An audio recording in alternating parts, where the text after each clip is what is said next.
Temily has a new toy! Screen printing supplies. And I am going to do my best to show you how to turn this into this. So you can make a plate like this. It has been a very long and arduous journey to get here. I have tried many, many things, but I do believe that I finally figured it out. So thanks for coming. You and me, babe. You and me, babe. It's just nothing else like you. We're ready to go. We are in the lowest lit area of my entire house, and I have bought these gel sheets and some screen print fabric. And first, we need to make the generic version of an easy screen. Most people are familiar with easy screens. If you want to skip this step, go buy an easy screen. They're $10. These are $2.50. I ruined probably 50% of my first package just figuring out how to make this work. So you're welcome. There are 2 pieces of cardboard and 10 photosensitive sheets in this package. They kind of stick together. You're gonna pull one of them out. It's very important to keep the sheets out of the light. We want the dull side up. Dull side up. What the instructions tell you to do is to wet the fabric and then lay the emulsion sheet down on the fabric. Well, that's all well and good for screens in a frame, but we don't got a frame. What the directions don't tell you is that any wrinkle or fold in your fabric will totally screw up the screen that you're trying to make. It will leave a hole, like a hole. I will show you how to deal with that for sure, but I've done it all. I have wet the screen and put it over the emulsion sheet. I've wet the emulsion sheet and put it over the screen. I've wet the emulsion sheet and put the screen over the top of it. I've done it all, trust me. And let me tell you the best thing that you can do. Steam out your wrinkles as best as you can. It will melt if you try to iron it. Ask me how I know. And then just find the least wrinkled place. I've got 2 really bad creases in this particular one, so I can go here, but just position it with the fewest wrinkles possible. And once you figure out where you want it to stay, leave it there. Take your water from the middle out. Squirt the water. I'm starting to get a little bit of an air bubble under that wrinkle. So I'm just gonna help that stick down a little bit. I'm just using the minimum amount of water that I can use. The more water you use, the longer it will take to dry. But I really haven't found that it is, how long it takes to dry is not really a factor otherwise. So look at that. This is looking fantastic. Like one of the best ones that I've done so far. Okay, now do not touch it. Do not touch it. the weight of your finger will displace the wet emulsion. This is a liquid on a transparency sheet. And once you get it wet, it is again a liquid. And if you touch it, your fingers are going to leave a mark there where it displaces that liquid underneath the screen. And the more I try to improve that spot that I know there's going to be hole, the more I'm going to make it worse. So do not touch it. Don't touch it. Stop. Stick this in here in the darkest part of the darkness. Close this up best we can. Leave it in the dark. Shut the door, go away, leave it in the dark. By the magic that is YouTube, I have one that has already dried. When it dries, it turns back to a dull color and you have the screen side and then you have the non-screen side. You can see what I was talking about as far as flaws where there's bends in the fabric. That was a crease in the fabric. Peel this sheet off of the back of it. Now here's the cool thing. This, if you have a laser printer, you can use as your transparency sheet. And you can print your design directly onto this sheet. This is my design. I took this sheet and put it through my printer and got my design. But now we have this ready to go. And I can use this hole in the screen to my advantage by just positioning a black piece over the top of it, like that. And now I can print this design without any problems at all and use that area of the screen.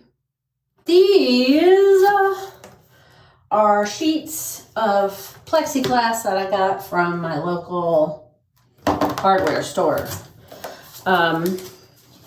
So you need something hard on the bottom and then a piece of cardboard because we do not want it to expose from the back side because then it will expose over the top of our image. At this point, this is an easy screen or similar to. Then you need room at the bottom for all of the underglaze to pool so that you can scrape it up and put it back in the bottle.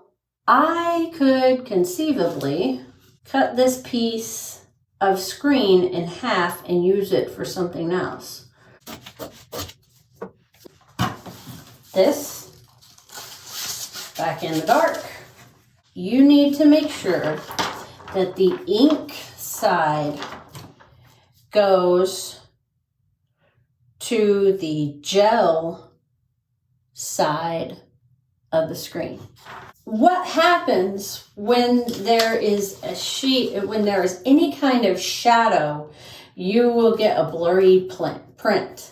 And when there is a sheet of plastic in between the gel and the ink, you can get a shadow.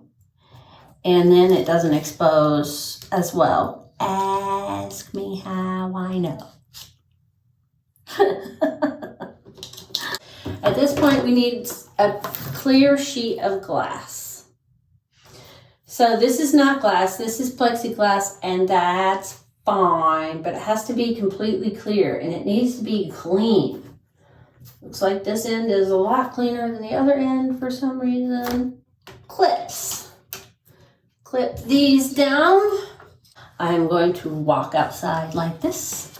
Ask Siri to set me a timer for 1 minute. Open it up when Siri starts the timer. And close it when the timer goes off.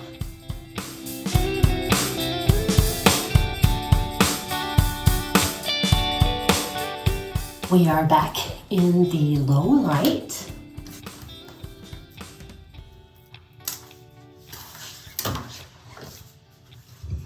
And this you can get at the craft store. It's a knitting thing, back with the yarn. And now I can just let this sit in water. Stay in the low light with this. I don't want to wrinkle the screen, and I don't want to expose it any further if I can help it, because exposing it further means that it's going to expose the part that we so carefully guarded with our little print. You can hold it up like this and run water through it, but I'm just going to let this sit here and dissolve. It does a pretty darn good job of just dissolving all by itself. It's like magic.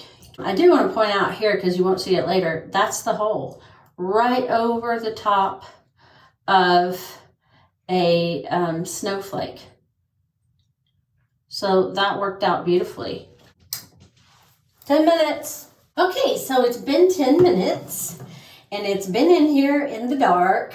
And this is when this sheet comes in really handy, because I can pick it up without wrinkling it too badly and kind of look around at some of the places that might need a little massage. I can also run water down over those places, and that will clear them up quite well as well, because I have this nice little thing here that helps me do that. Now, in some of these places, you can just take a fingernail and just help this stuff out of the groove. And it's amazing how well that works. At one point, somebody said, use a toothbrush. But this is much more delicate design. It cannot handle the abrasiveness of a toothbrush. Certainly not yet. You see the little bitty tiny details in this. That toothbrush will just rub those details away completely. These are quite fragile, and I did not realize how fragile they are. I have, in the process of doing these, taken a few designs and not treated them as nicely as they should have been treated. Then all of a sudden, little parts in the middle of a swirl, or like already the berries right here, there were 3 little berries right there. I'm going to have to scratch the black out of each and every print in order to put berries right there, and that not to be just a big old black underglaze dot. So I can take this outside, I can expose it again. That will help it to dry. And then we can put it to work. I wanted to show you how this one came out. This is the one that we made earlier. And you can see that big line right there is the hole that formed over the wrinkle. If I didn't have a wrinkle, it wouldn't have a hole. I bought this on Amazon. It came in an envelope already folded and wrinkled for me. Just put a piece of tape over it. Don't make it hard, just tape it up. Put your image where it needs to be and tape it up. Do you remember how I told you that rubbing those wrinkles out was not a good idea? Don't touch it. it will displace the liquid gel underneath it, and that's what you end up with. Finally, this was a great print, but I didn't use this thing when I went to rinse it.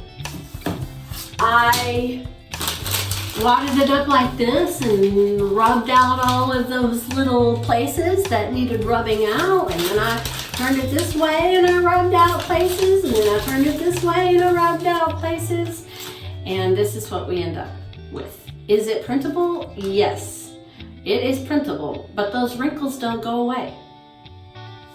So be gentle with it until you do that second exposure on it after you have cleaned it up. Then this is what happens when you get a shadow. Because the sun was getting in between the transparency and the gel, it created these places that kind of got exposed and kind of didn't get exposed. So none of the lines are clean. It's very fuzzy. All of the lines are really, really thin because the sun was coming in and narrowing that field of non-exposed screen. Now you know all the things that I know about screen printing. And hopefully that helps you cheat the learning curve a little bit. We will be using this in the next few videos to make that Christmas plate that I showed you in the beginning. There is a little bit more learning curve to it, so stay tuned. Because it turns out your squeegee matters. It matters a lot. I'm going to show you how to throw. No. We are in the lowest lit area in my entire house. It is an interior bathroom, and you are sitting on the toilet. You can wiggle the outside, but once you start touching it, like I'm touching it right now, do as I say, not as I do. You want to avoid that as much as possible. Oh, Emily. All the water drained out of the sink in 10 minutes. Are you kidding me? At this posting, only one Christmas plate has come out of the kiln. However, follow us on social media, get on our email list, and you can be the first to add some of our things to yours. Have a great week, everybody. Thanks for coming.